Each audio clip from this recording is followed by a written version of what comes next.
Michigan fans, Noah here today, and I just want to say, boy, do we got a tough one coming this weekend, but I think we'll win. You guys know it, USC versus Michigan, kind of a big talk right now for us Michigan fans.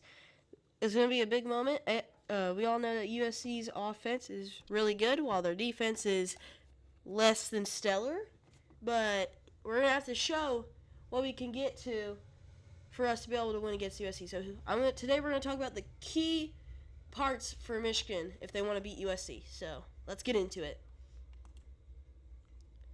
First, we have obviously Bryce Underwood. Bryce Underwood needs to be able to throw and run the ball great in this game. And the good thing is that we have new receivers, and one's breaking out and one finally getting to start. And like I said, he has proved it. He is going to prove himself, and he's going to be amazing. So obviously we're going to need him to throw and run. And USC's defense is not great in either running defense or passing defense. We've played the best passing defense and, well, now the sixth best rushing defense in the country. We should be able to absolutely light them up with our offense, okay? I don't think we should have a problem beating up USC's defense. We're going to be able to run all over them. We should be able to pass all over them. Bryce Underwood should be able to do that. If he can't do that, then I don't see what's going on. And it might just be our play calling from our coach. Who knows?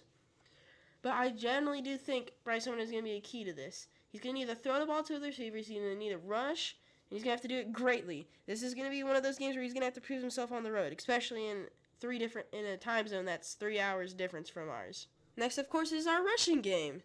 You know him, you love him. Justice Haynes. Hi. He is amazing. You can't deny that. But we need him to be able to rush for over 200 yards. This game, I think he's going to have to rush for over 200 yards. I don't think there's a way around it. He's going to need to rush for that much. This is a big game. They're not going to take out the starters unless they've already have a bunch of yards where we're kicking their butt.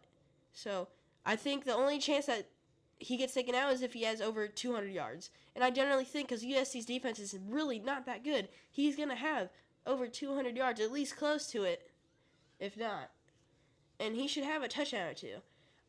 Their defense is not that good. They let Purdue score quite a bit. They lost to Illinois because their defense was not good. Their offense, on the other hand, is good. But we're going to need the rushing game to kick in too, like it has been. And I generally think this is going to be a really good game for our rushing game. I really think it is. I think it's going to be a great game for our rushing attack. So, obviously, I think him and Jordan Marshall will get quite a good amount of yards and snaps, and maybe even a touchdown or two for both. We'll just have to take a look. So, yeah, that'll be a pretty good key to our win. Next, obviously, the biggest concern so far, the wide receivers. Now, we can't drop the ball. Dalvin McCulley has broken out. He is ready to go.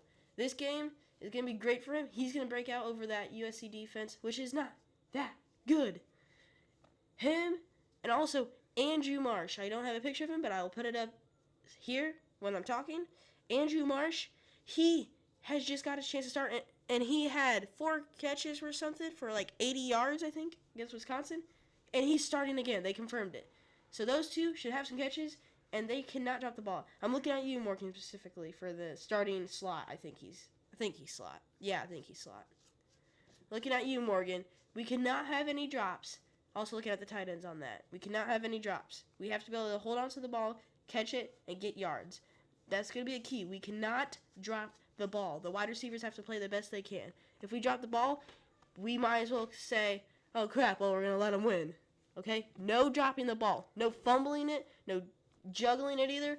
Catch it. Run. You got to do that. We can't be messing around with the ball anymore when it gets to the receivers. Those are the key things we got going. Our defense is already stellar. They're going to have to keep playing well.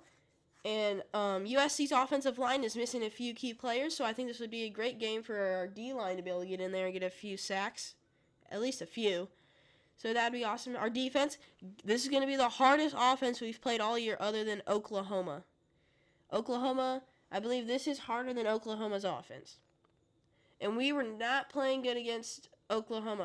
Our defense was not. But that was at the beginning of the year. We've really grown, I feel like. Other than that opening drive for against Wisconsin, they played great.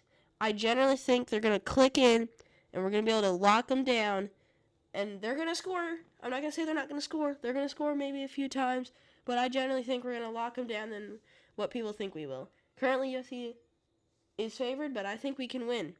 My final prediction is we win by 1 to 2 scores maybe. Probably 1 score. But, I think it's going to be a great game. Good news is that they took a different approach. They have either gotten on the plane to leave, where they've already arrived and are in the air. So they're leaving a day early so that they can adjust so that we don't have, time zone fatigue and they aren't feeling tired. So that's great. They're going to even use the Chargers facility as a home base. So that's going to be awesome. That's kind of what I wanted to talk to you guys about today. And yeah, that's it. And of course, if you like the video, subscribe, like, and of course, go Blue!